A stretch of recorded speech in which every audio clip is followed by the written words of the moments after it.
அடுத்தவன் முதுகில் சவாரி செய்கிறது அப்படின்னா அது காங்கிரஸுக்கு கைவந்த கலை. ஏற்கனவே தமிழ்நாட்டில் செஞ்சாங்க. இப்போ திருப்பி அதை அந்த போராட்டத்தில் செய்ய முடியுமான்னு பார்த்துக்கிட்டு இருக்காங்க. டெல்லியில் காக்ரோச் ஜனதா பார்ட்டி அப்படின்னு சொல்லி இளைஞர்களுடைய தன்னெழுச்சியான ஒரு அமைப்பு நீட் வினாத்தாள் லீக்குக்கு எதிராக பெரிய போராட்டத்தை நடத்திட்டு இருக்காங்க. சோனம் வாங்சுக் ஒரு 15 நாளைக்கு மேலே உண்ணாவிரதம் இருந்தார். அவரை கடைசியாக கூட்டிகிட்டு போனாங்க.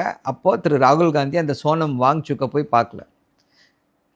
ஏன்னா சிஜேபி அந்த காக்ரோச் ஜனதா பார்ட்டி காங்கிரஸுடைய அந்த இதை எடுத்துடுது, பாஜகவுடைய கோபம் எல்லாம் சிஜேபிக்கு போயிடுது அப்படின்னு சொல்லி காங்கிரஸ் ஒரு கணக்கு போட்டு அவங்கள அப்படியே இக்னோர் பண்ணிக்கிட்டே இருந்தாங்க.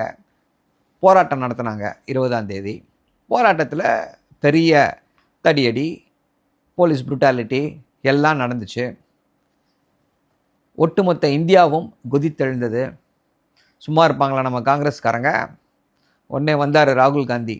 நான் பிரதமர் வீட்டுக்கிட்டேயே போராட்டம் பண்ணுறேன் அப்படின்னு சொல்லி அங்கே போய் ஒரு போராட்டத்தை பண்ணுறாரு. உடனே அங்கே இருக்கக்கூடியவர்கள் எல்லாம் அவரை தூக்கிட்டு போகிறாங்க. மூக்கில் ரத்தம் வந்துருச்சு திரு ராகுல் காந்திக்கு. ஒரு பக்கத்தில் பார்த்தா 2 முதல்வர்கள், இன்னொரு பக்கம் எல்லா எம்பிக்களும் சேர்ந்து பிரதமர் வீட்டுக்கு முன்னாடியே போராட்டம் பண்ணுறாங்க பாருங்க அப்படின்னு சொல்லி ஒரு பெரிய ஏதோ செய்ய முடியாத சாதனையை செஞ்சது போல் ஒரு சீனை கிரியேட் பண்ணுறாங்க. கொடுமை என்ன அப்படின்னா, திரு ராகுல் காந்தி அவர்கள் போராட்டம் பண்ணுறதுக்கு அவரை இது பண்ணது தவறு, அவரை கைது செய்தது தவறு அப்படின்னு சொல்லி கண்டனம் தெரிவிக்கிறார் நம்முடைய முதல்வர் திரு விஜய் அவர்கள். இதுக்கு முன்னாடி அந்த போராட்டத்தை பற்றி அவர் எந்த பேச்சும் பேசலை. பார்த்தீங்க அப்படின்னா பாஜக எப்படி 2 பேரையும் வச்சு அழகாக ப்ளே பண்ணுது.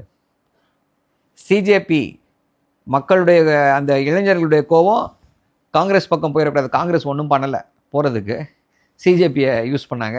சிஜேபிக்கு எதிராக மக்கள் எல்லாம் ஆதரவு தெரிவிக்கிறாங்க அப்படின்னோடனே உடனே காங்கிரஸை தலைவர் ராகுல் காந்தி பிரதமர் வீட்டு வாசல்லையே போய் போராட்டம் பண்ணுவாராம். இதுக்கு முன்னாடி இது மாதிரி போராட்டம் இன்றைக்கி அதை பண்ணியிருக்காரா? இல்லை. ஸோ இவர்களுடைய நோக்கம் என்னவாக இருக்குது அப்படின்னா, வேறு யாரும் போய் இதை கேப்சர் பண்ணிடக்கூடாது அப்படின்ற அடிப்படையில் செயல்படுகிறார்கள். உங்களுடைய இந்த பாசாங்கு பல்லிழிக்கும்.